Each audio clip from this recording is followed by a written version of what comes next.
하나님은 우리의 거룩을 원하십니다. 하나님께서 우리에게 율법을 주신 이유도 우리의 거룩함 때문입니다. 오늘 마지막 우리 31절 말씀 함께 봉독한 말씀에 보시면 너희는 내게 거룩한 백성이 될지니 라고 말씀하고 있습니다. 예수님 시대에 그 많은 종교 지도자들이 아마 예수님께 혼났던 이유 중에 하나가 그들은 하나님 앞에 말씀을 받고 그러니까 율법을 가진 백성으로 살았는데도 불구하고 아마 그 당시 유대인들, 물론 어쩌면 지금의 유대인들도 뭐 같은 모습일지도 모르겠지만 그들은 하나님의 율법을 가지고 아마 율법이 통치하는 나라, 그러니까 율법이 나라의 근간이 되는 법치국가를 세우려고 했던 것이 아닌가. 그러니까 율법의 본질을 잃어버리고 그냥 율법이 나라를 통치하는 수단이 되는 그런 사회를 이루려고 했기 때문에 아마 예수님 시대의 많은 종교 지도자들은 예수님께 혼났던 것이 아닌가라고 하는 생각을 해봅니다.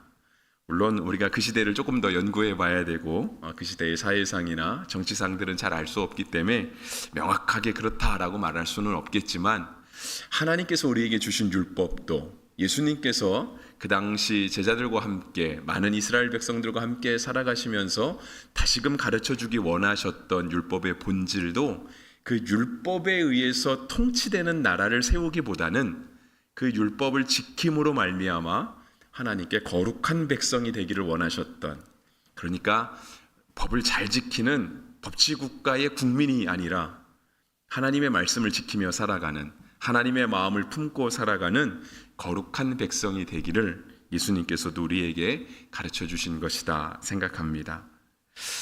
그래서 오늘 우리가 하나님의 말씀을 함께 바라볼 때 오늘 우리가 율법에 대한 내용을 바라보는데요. 오늘 설교 제목도 이거거든요. 너희는 내게 거룩한 백성이 될지니. 우리가 하나님 앞에 다시금 거룩을 소망해 볼 수 있는 그런 은혜가 있게 되기를 바랍니다. 28절부터 보았는데요. 28절은 너는 재판장을 모독하지 말며 백성의 지도자를 저주하지 말지니라 하셨습니다. 어쩌면 이 말씀은 요즘 같은 우리 대한민국의 현실에 가장 잘 맞는 말씀이지 않나 하는 그런 생각도 해봅니다. 하나님께서는요, 재판장을 모독하지 말라 하셨습니다. 그리고 지도자를 저주하지 말라 하셨습니다. 물론 사람은 항상 연약함이 있잖아요. 사람은 항상 옳지 못하죠. 어떠한 사람도 실수는 있고 잘못된 선택과 판단을 내릴 수도 있습니다. 재판장도 그럴 수 있겠죠. 지도자 역시 마찬가지이고요. 그래서 우리나라 같은, 그러니까 요즘 시대와 같은 그런 어떤 현대 국가들은 항상 삼심 제도를 유지하고 있잖아요.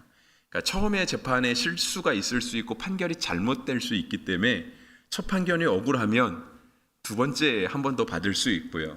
두 번째도 억울하면 세 번째도 받을 수 있고, 세 번째 받은 것도 억울하면 그렇죠, 헌법재판소까지 끌고 가죠. 이렇게 판단한 헌법 자체가 잘못됐다라고 하는 그런 어쩌면 국민의 권리가 우리 가운데 있는 것 같습니다. 근데 하나님께서는 그런 사람의 실수가 있음에도 불구하고요, 재판장을 모독하지 말아라, 지도자를 저주하지 말아라 우리 가운데 명령하셨습니다. 과연 그러면 사람에게 실수가 있고 사람에게 연약함이 있는데 왜 하나님께서 우리에게 그렇게 아주 강력하게 말씀하실까요? 모독하지 말고 저주하지 말라고. 그 이유는 이 당시 이스라엘 백성도 그렇고요, 저는 우리가 지금도 동일하게 믿음으로 고백하고 있다고 생각을 하는데 하나님의 뜻으로 다 위정자가 세워진 것으로 믿기 때문에 그렇습니다. 이스라엘 시대는 당연하죠, 그죠? 이스라엘 시대의 모든 통치자들, 모든 지도자들, 하나님 앞에 세움받았던 선지자들 다 하나님께서 부른 사람들이었습니다.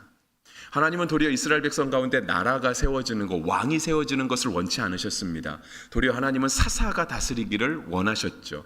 왜냐하면 왕은 세습이 되지만 사사는 하나님이 순간순간 직접 선택하셨거든요. 그러니까 하나님께서 세우신 모든 지도자들은요, 다 하나님의 선택과 결정에 따라서 세워진 사람들이었습니다. 이러한 정신은 신약시대까지 쭉 내려오죠. 로마서까지 내려오지 않습니까? 우리가 잘 알고 있는 로마서의 말씀들, 위정자들에 대해서 순복하라, 순종하라, 위에 있는 권세에 순종하라, 그런 것들이 있잖아요. 그러니까 우리가 위에 있는 재판장이나 지도자를 모독하지 않고 저주하지 않는 것은요, 하나님의 선택과 하나님의 결정에 순종하겠다라고 하는 하나님을 바라보는 거예요. 하나님을 향한 우리의 뜻과 순종이 있다라고 하는 것입니다. 그러니까 그 사람이 완벽하기 때문에 우리가 저 사람의 말은 절대적으로 들어야 돼.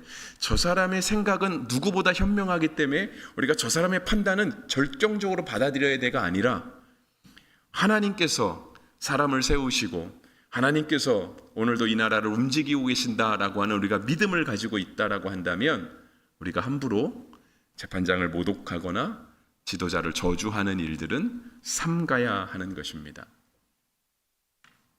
실제로 오늘 28절에 보시면 재판장을 모독하지 말라라고 하셨습니다. 이 재판장에 해당하는 히브리 원어는요, 엘로힘이라고 하는 단어입니다. 엘로힘은 그래도 몇 번 들어오셨죠, 그죠? 하나님이라는 뜻이거든요. 우리 번역에는 재판장으로 되어 있지만 히브리 원어에는 하나님을 모독하지 말아라 되어 있어요. 그러니까 우리가 하나님이 세우신 사람을 저주하고 모독하고 비난하고 깎아내리고 그렇게 하는 것은 곧 하나님을 모독하는 것이 된다라고 율법은 우리에게 말씀하고 있습니다.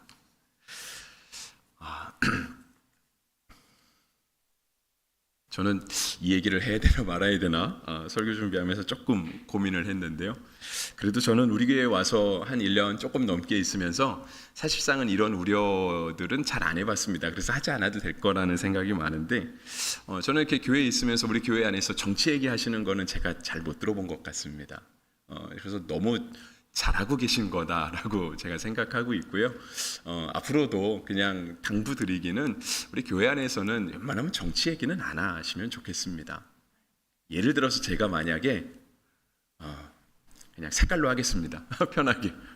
제가 만약에 파란색을 좋아한다 그러면 빨간색 좋아하시는 분들 마음 상하실 거잖아요.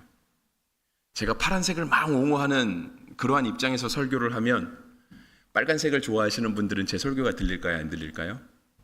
안 들리죠. 듣고 싶지 않잖아요. 반대도 있을 수 있지 않겠습니까?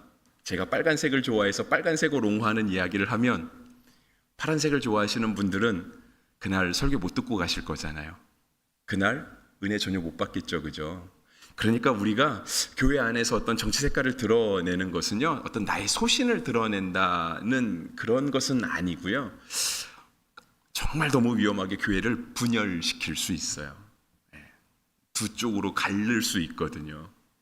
그래서 저는 여러분들이 교회에서 정치 얘기는 꼭 안 하시게 되기를 정말 주님의 이름으로 당부드리고요. 정말 우리가 교회를 분열에 빠뜨릴 것이다라고 하는 그런 악한 마음이 없으시다라고 한다면 우리가 그런 것들을 삼갈 수 있는 그런 지혜가 있으면, 성숙함이 있으면 좋겠습니다. 근데 이제 이런 얘기를 하다 보니까 한 가지 더 생각나는 게 있더라고요. 이것도 역시 해야 되나 말아야 되나 고민 많이 하는데 결국은 늘 하죠, 그죠? 교회에서 역시 정치 색깔 얘기하는 것과 마찬가지로 하지 말아야 될 것 중에 하나가 어떤 금전적인 거래들도 안 하시게 되기를 주 이름으로 당부드립니다. 왜냐하면 금전적인 거래는 솔직히 가족 관계에서도 그렇게 마음이 편치가 않잖아요. 우리 친구들 사이에서, 친한 친구 사이에서도 한 돈 1,000만 원 꺼달라 그러면 친구 그만두고 싶냐라고 물어보잖아요, 그죠? 더 이상 친구 안 하겠다는 뜻이죠, 그죠? 그러니까 교회 안에서 그런 것 가급적 하지 않게 되시기를 바랍니다. 근데 하나님께서 오늘 우리에게 재판장을 모독하지 말고 정치 그러니까 지도자를 저주하지 말라라고 말씀하시는 그 부분에 있어서 우리가 그런 것들에 대해서 언급은 하진 않겠지만 우리가 반드시 해야 될 것은 있죠. 그것은 뭐냐면 기도하는 거예요. 기도하는 것. 교회에게는 나라를 위해서 기도해야 될 책임과 의무가 있습니다. 우리가 이 나라 가운데 살아가기 때문에 그렇고요. 우리가 교회를 위해서 기도하는 것만큼, 왜냐하면 우리 교회잖아요. 우리 교회. 우리가 이웃을 향해서 함께 신앙생활하는 사람들 기도 제목들 가지고 함께 중보 기도하는 이유가 뭐냐면 우리 식구잖아요. 우리와 함께 신앙생활하는 우리 교회 성도잖아요. 그러니까 우리를 위해서 함께 기도해 주죠. 그거를 나라에까지 확대시켜 가는 거예요. 나라가 마음에 안 들수록 더 많이 기도하셔야 돼요. 정말 이 나라 가운데 하나님이 살아계신가? 정말 이 나라는 하나님의 통치하심 가운데 있는가? 하나님의 섭리가 잘 보이지 않는데 우리가 이 나라의 희망을 품을 수 있는가라고 하는 생각이 들면 들수록, 하나님의 통치가 보이면 안 보이면 안 보일수록 그런 것들이 더 잘 보이게 해달라고 우리가 더욱더 기도에 열심을 낼 수 있어야 합니다. 여러분, 우리 믿음의 선진들은 나라가 어려울 때 기도했습니다. 그렇죠? 구국 기도회 그런 거 했잖아요. 나라를 위한 기도회. 우리의 믿음의 선배들이 그렇게 하면서 그 기도로 나라를 지켜오고요. 그 기도 가운데 우리에게 아주 평화롭고 정의로운 아주 부강한 대한민국을 물려줬잖아요. 그렇다고 하면 우리도 다음 세대 자녀들에게 기도로 우뚝 선, 기도로 부강한 대한민국을 물려줘야 되지 않겠습니까? 그러니까 우리가 재판장과 지도자를 보고 무슨 하고 싶은 말이 생기거든 하나님 앞에 더욱더 무릎 꿇을 수 있는 그런 교회와 성도가 되시기를 주의 이름으로 축복합니다. 두 번째 우리 주님께서 하신 말씀은 29절과 30절인데요. 너는 내게 추수한 것과 내가 짜낸 즙을 바치기를 더디하지 말지며 내 처음 난 아들들을 내게 줄지며 내 소와 양도 그와 같이 하되 이레 동안 어미와 함께 있게 하다가 여드레 만에 내게 줄지니라 했습니다. 예수님도 난지 8일 만에 할례를 받으셨죠, 그죠?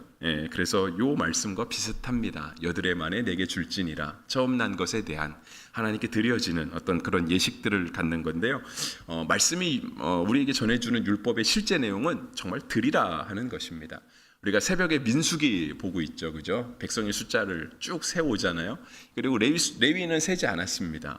그런데 이것들이 출애굽기 뒷부분에 가면 오늘 우리에게 주신 하나님의 말씀처럼 항상 처음 난 것들에 대해서 그것은 하나님께 소유권이 있다라고 하나님께서 율법으로 제정하십니다. 그런데 모든 처음 난 걸 하나님께 다 갖다 바칠 수는 없잖아요. 그러니까 하나님께서 레위 지파를 따로 택하신 거예요. 레위 지파를 따로 택해서 다른 11지파는 맏아들을 하나님께 드리지 않고 그들의 가축과 짐승을 드리지 않는다 할지라도 하나님이 레위 지파를 대신 받으시면서 모든 처음 난 것들을 대신 받으시겠다라고 하시는 거죠. 그런데 나중에 보면 이스라엘의 숫자를 센 기록과 레위인의 숫자를 센 기록이 차이가 납니다. 레위인의 숫자가 조금 적어요. 그래서 그때는 하나님의 말씀에 따라서 생명의 속전을 냅니다. 그러니까 돈으로 대신 하나님께 값을 치르는 거죠. 오늘 본문에서 하나님께서는요, 추수한 것, 내가 짜낸 것, 그것에 대해서 하나님께 바치기를 더디하지 말지며 라고 얘기했습니다. 우리가 늘 믿음으로 고백할 때 우리에게 있는 모든 것이 하나님께로부터 왔다고 고백합니다. 이스라엘 백성은 특히나 더했습니다. 왜냐하면 이스라엘 백성은 오늘의 본문의 상황 속에서 그들은 출애굽하고 있잖아요. 광야를 걸어가고 있어요. 이들이 광야를 걸어 나오기 전에는 애굽 땅에서 벽돌 굽고 있었습니다. 노동자였어요. 그것도 소수민족, 아주 억압받는 노동자들이었습니다. 그래서 그들은 별로 가진 게 없었어요.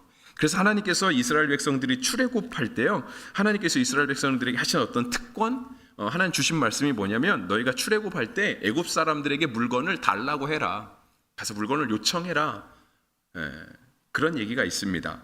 그것이 출애굽기 11장 2절과 3절인데요.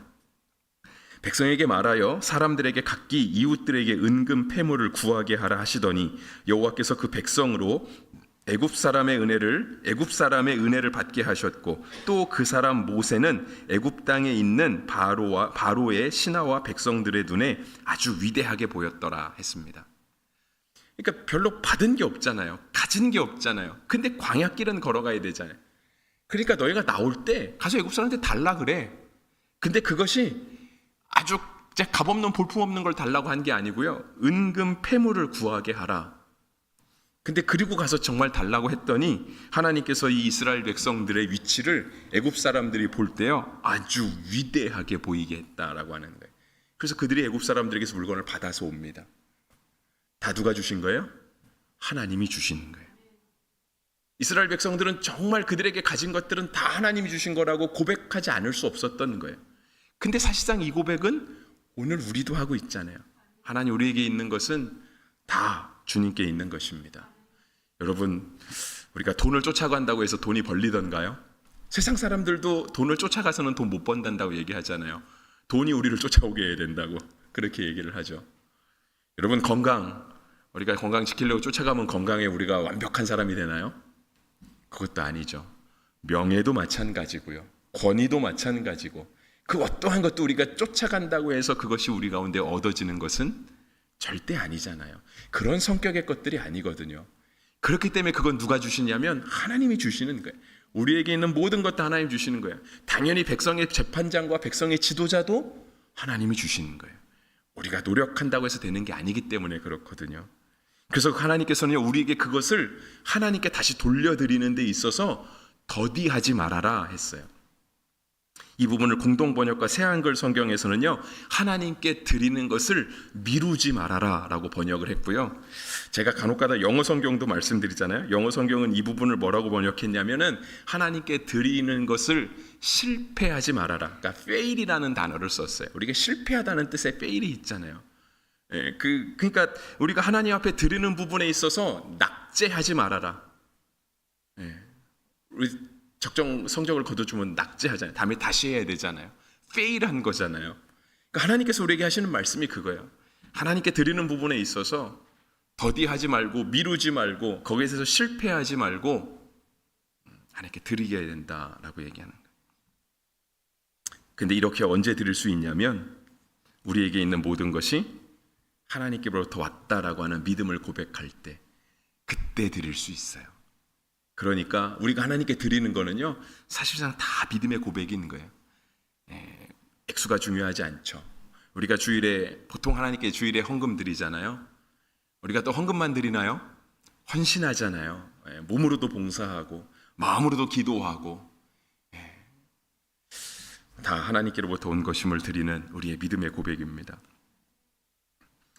저는 저희 아들에게 그 이제 11조에 대한 얘기도 아들이 11조를 잘해줘서 참 고맙습니다. 저희 아들은 아직까지는 11조 열심히 하고 있습니다.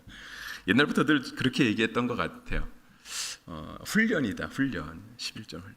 너가 만약에 나중에 한 달에 100만 원씩 11조를 하고 싶거든, 너가 세뱃돈으로 10만 원을 받았을 때 10,000원을 드릴 수 있어야, 너가 엄마 1,000원만, 저희 때는 100원만이었지만 엄마한테 1,000원을 받아서 100원은 하나님께 드릴 수 있어야, 이것이 훈련이 되어야 나중에 너가 1,000만 원을 벌었을 때, 너가 1억을 벌었을 때 거기에서 10분의 1을 띄워서 하나님께 드릴 수 있다. 그런데 어쨌든 잘 먹혀들고 있는 것 같습니다. 얼마나 고마운지 모르겠어요. 또 하나 합니다.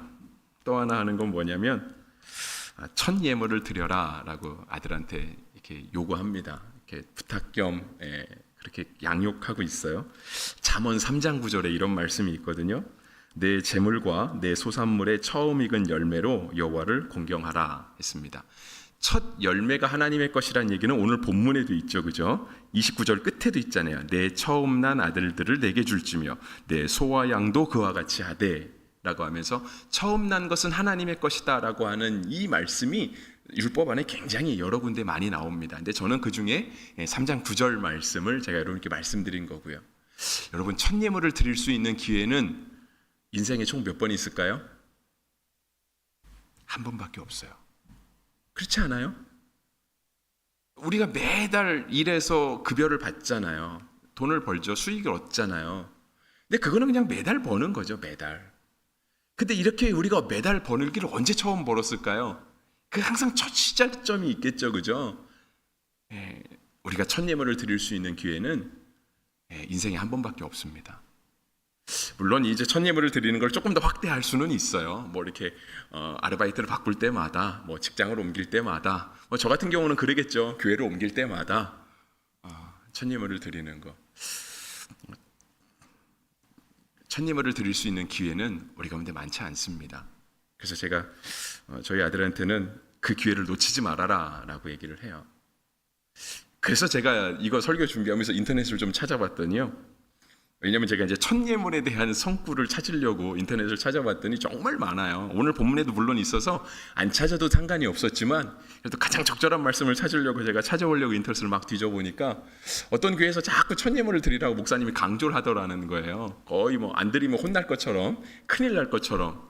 그러니까 어떤 사람이 직장에 처음 취업을 했는데 첫 예물을 드리지 않으면 그 직장에서 형통하지 못하고 맨날 괴롭힘 당하고 그래서 돈도 많이 못 벌 거라고 막 목사님이 그렇게 거의 협박 겸 저주를 이렇게 한 거죠. 그러니까 무조건 첫 예물을 드리라고. 그러니까 이제 그거에 대해서 누가 글을 올려놓은 거예요. 진짜 그 목사님이 맞냐? 그랬더니 이제 틀렸다라고 하는 말이 이렇게 막 쫙 나오더라고요. 맞아요.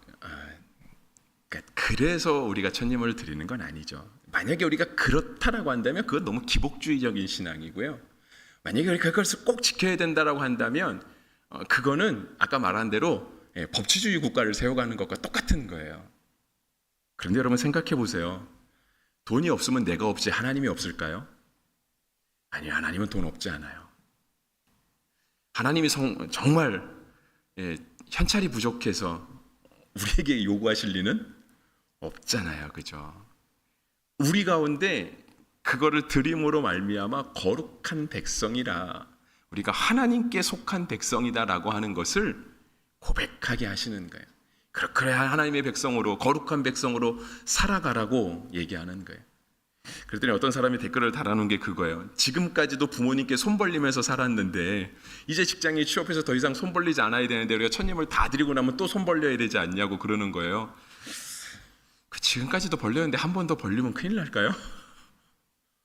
제가 한편으로 그런 생각도 했어요. 차라리 빚을 내지. 제가 인터넷 댓글로 답을 달지는 않았지만, 여러분 우리가 직장 생활 해보면 우리 청년들 공감할지 모르겠는데, 여러분 우리가 학생 때나 취준생으로 있을 때는 시간은 많잖아요. 시간은 많은데 돈이 없죠, 그죠? 그래서 못 놀러 가죠, 그죠? 근데 돈을 벌기 시작하면 돈은 많지만 시간이 없어서 못 놀러 가잖아요, 그죠? 한 달 더 궁핍하게 사는 거, 한 달 더 어렵게 사는 거, 우리가 그 다음 달 급여 받으면 금방 채워져요. 황금 얘기 그만하겠습니다. 하나님께서 우리에게 요구하시는 건 거룩한 삶을 살아라, 그거예요. 지도자를 욕하지 않는 거, 재판장을 모독하지 않는 거, 그게 거룩한 삶이라고 하는 거예요. 그렇게 서로 비방하고 판단하고 서로 죽일 듯이 물면서 내가 옳다 네가 옳다, 하나님 앞에 거룩한 나라 아니라고 하는 거예요. 거룩한 백성도 아니고요, 거룩한 공동체도 될 수 없는 거죠. 마지막 말씀이 하나 더 있는데요, 31절 말씀, 설교 제목도 제가 여기서 따봤는데, 너희는 내게 거룩한 사람이 될지니. 그러면서 이제 이어지는 말씀은 그거예요. 들에서 짐승에게 찢긴 동물의 고기를 먹지 말고 그것을 개에게 던질지니라 했습니다. 이 말씀을 해석해 본다라고 한다면, 쉽게 풀이한다라고 한다면, 우리는 요즘 시대에는 우리가 이런 31절과 같은 상황을 만날 일이 없잖아요. 간혹가다 이렇게 운전할 때 이렇게 도로에 이렇게 죽은 고양이나 어떤 그런 사체들을 보는 경우는 있긴 하지만, 이런 본문과 같은 이런 일들은 잘 만나지 않잖아요. 그래서 이제 이런 것들을 해석해 본다라고 한다면, 우리가 살면서 이렇게 길 가다가 아니면 인생 살아가다가 이렇게 때때로 의도하지 않게 이렇게 요행을 얻는 경우들이 있잖아요. 그런 것에서부터 우리의 필요를 채우지 말아라 라고 하시는 하나님의 말씀으로 생각할 수 있어요. 그러니까 이 당시에는 이스라엘 백성들이 광야를 걸어가고 있었잖아요. 광야를 걸어가고 있다가 이렇게 한번 상상을 해보는 거죠. 걸어가고 있는 중에 들에서 짐승에게 찢긴, 포식자에게 찍힌 그런 동물의 사체가 있는 거예요. 그걸 보면 어떤 생각이 들지는 모르겠는데, 성경은 뭐라고 얘기하냐면요, 그거를 먹지 말라라고 얘기하세요. 그러니까 어떤 의미가 있었을까요? 사람들이 그 고기를 먹으려고 했던 그런 정황이 있었다는 걸 알 수 있겠죠, 그죠? 하나님은 그렇게 하지 말라는 거예요. 길 가다가 누가 먹을 걸 차려놓은 거예요. 입장에 그거 먹지 말아라 하는 거죠. 왜 먹지 말라 하실까요? 하나님이 만나 주시잖아요. 하나님이 메추라기 주시거든요. 하나님이 우리에게 공급하신다는 거예요. 하나님이 우리에게 주신다는 거거든요. 하나님이 우리에게 주시는데, 우리가 살면서 아니면 길 가다가 아니면 뭔가를 하다가 우연찮게 맞닥뜨린 요행에서 우리의 필요를 공급받지 말아라는 거예요. 오직 우리의 필요는 누구에서 공급받냐면 하나님께로부터 공급받는다라고 하는 거죠. 여러분, 진짜 이 본문 31절과 같은 상황이 우리 가운데 있다 생각해 보세요. 포식자가, 그러니까 동물에게 찢겼다는 얘기는 포식자가 사냥을 해서 먹다가 놓고 간 거잖아요. 이게 언제부터 거기에 방치됐는지도 모르고요. 사람이 깨끗하게 먹은 것도 아니고 그냥 포식자가 막 먹은 그 음식을 먹겠다라고 하는 거, 그거는 너무 그쵸. 차라리 모르겠습니다. 정말 광야에서 쓰러져 죽으면 그거라도 먹어야 될지는 모르겠지만 오늘 성경이 우리에게 말씀하신 거는요, 그걸 먹어야 될 만큼 배가 고픈 상황이 발생하걸랑 하나님께 밥 달라고 기도하는 게 낫다라고 하는 거예요. 그리고 하나님께 음식 달라고 기도하다가 정말 하나님이 더뎌 주셔서 배고파 죽는 한이 있더라도 우리가 하나님의 백성의 거룩함들을 지킬 수 있어야 된다라고 하는 것입니다. 우리가 율법에 대한 얘기하다가 여러분 22장에서 조금 위에 올라가시면 예전에 우리 18절 말씀 가지고 수요예배 설교한 적이 있습니다. 너는 무당을 살려두지 말라라고 얘기를 했죠. 한 절 가지고 한 번 설교했던 기억이 나는데요. 우리가 이렇게도 적용할 수 있어요. 우리가 길 가다가 우연히 아주 용한 점집을 만날 수 있고요. 우리가 신문 보다가 오늘의 운세를 볼 수도 있어요. 재미삼아서 타로점을 볼 수도 있습니다. 그런데 그런 거 하지 말라라고 하는 거예요. 그런 거 하지. 뭐 우연찮게 그냥 신문 기사를 읽다가 눈에 들어왔는데 뭐 눈에 들어온 것까지는 어쩔 수 없겠죠. 뭐 사람이 눈이 있는데 그건 어떡하겠어요. 근데 거기에 의미를 두지 말라는 거예요. 거기에 매달려서 거기에 재미를 들리고 뭐 어때 재미로 한번 보는 건데 이렇게 하지 말라고 하는 거예요. 또 하나는 건강하지 못한 수입으로, 그러니까 건강하지 못한 어떤 그런 유익으로 우리의 삶의 필요를 채우지 말아라, 우리의 삶을 영위하려고 하지 말아라 라고 하는 것을 볼 수 있어요. 그러니까 예를 들면 그런 거죠. 건강하지 못한 수익은 뭘까요? 뭐 그런 거겠죠. 뭐 사기, 도박, 또는 투기성 투자, 뭐 그런 거 있잖아요. 말은 투자지만 실제로는 투기가 되는. 하나님 그렇게 돈 많이 벌어갖고 하나님 제가 교회에 11조 하겠습니다. 여러분 돈은 내가 없지 하나님은 없지 않다니까요. 그런 거 가지고 하나님께 드려봐야 하나님 기뻐 받으시지도 않고요. 그런 거 가지고 교회를 세울라야 세워지지도 않습니다. 그러니까 그렇게 헛된 것들이 주는, 요행이 주는 그런 것들에 우리의 인생을 설계하고 우리의 인생을 의지할 것이 아니라 오늘 우리에게 만나를 주신 하나님, 메추라기를 주신 하나님, 우리의 사정을 하시고 우리의 필요를 채우시는 그 공급하시는 하나님을 믿음으로 붙들고 살라고 우리 주님이 우리에게 말씀하시는 거예요. 말씀을 정리하면 오늘은 전혀 딴 얘기를 하다가 31절에서 우리에게 거룩함을 이야기하십니다. 그런데 하나님께서 우리에게 율법을 주신 이유는 바로 이것이거든요. 율법을 지킴으로 하나님의 거룩한 나라를 이루어가는 거예요. 하나님의 거룩한 백성으로 살아가는 거죠. 그래서 거룩은 정말 우리의 삶에 굉장히 값진 거고요. 굉장히 복된 거예요. 거룩을 유지하는 것. 어쩌면 세상 사람들이 볼 때는 그냥 그게 너무 좀 과하게 믿는 것이 아니냐라고 보일지도 모르겠어요. 남들은 다 하니까. 그래서 똑똑해 보이기도 하고 조금 더 풍성하게 살기도 하고. 하지만 예수님이 우리를 위해서 돌아가신 것도 우리의 거룩을 위해서잖아요. 그죠?